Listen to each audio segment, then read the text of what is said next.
Fala pessoal, tudo bem com vocês? Bom, bem-vindos a mais um vídeo do Embalados. Hoje eu vou mostrar para vocês como ficou a minha Nmax Deadpool.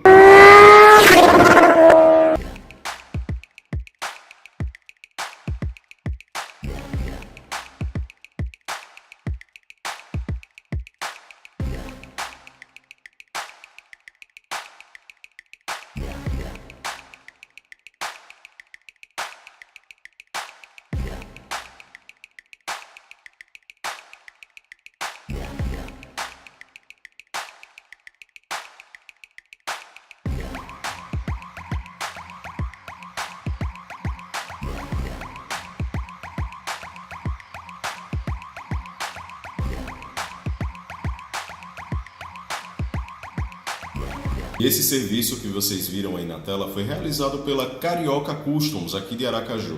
Eu vou deixar o contato e o link do Instagram deles na descrição. Você certamente já viu o meu suporte para GPS. Bom, ele foi fabricado e vendido pelo Fábio, do Scooter Experience. Eu vou deixar o link para vocês na descrição. A vantagem dele é ser bem mais firme do que os outros e ter 2 pontos de fixação. Então, obrigado a vocês que acompanham aqui o projeto. Vou mostrar mais algumas imagens desse suporte tão legal. E aí vocês podem deixar suas opiniões nos comentários. Valeu? Tchau!